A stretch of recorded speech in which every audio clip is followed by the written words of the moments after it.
দিন কয়েক আগে যাদবপুর বিশ্ববিদ্যালয়ে ফের এক পড়ুয়ার রহস্য মৃত্যু।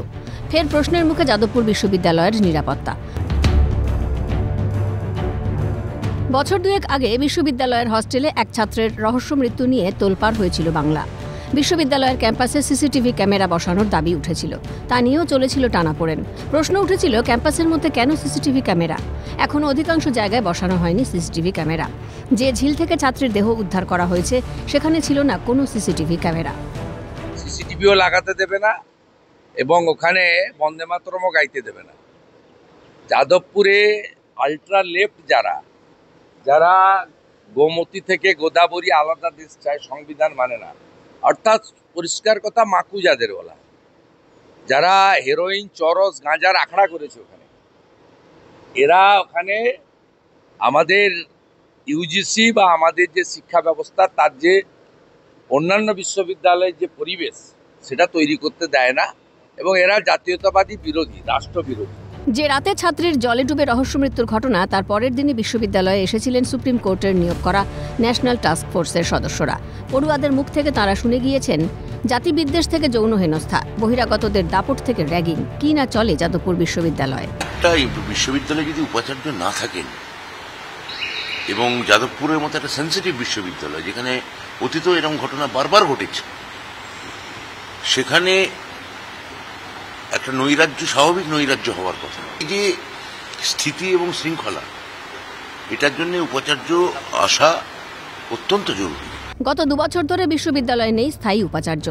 ফাঁকা রয়েছে একগুচ্ছ গুরুত্বপূর্ণ পদ, বন্ধ নিয়োগ, নেই পর্যাপ্ত নিরাপত্তা রক্ষীও। গত কয়েক বছরে যাদবপুর বিশ্ববিদ্যালয়ে ঘাটতি প্রায় 100 কোটি টাকা।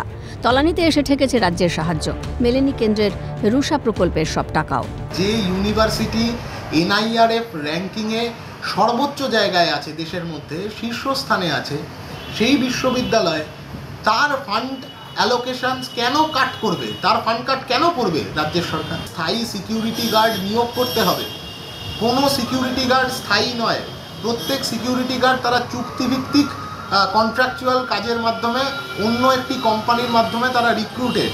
বিশ্ববিদ্যালয়ে কেন স্থায়ী সিকিউরিটি গার্ড রাখবে না? কেন মহিলা সিকিউরিটি গার্ড বিশ্ববিদ্যালয়ের মধ্যে থাকবে না?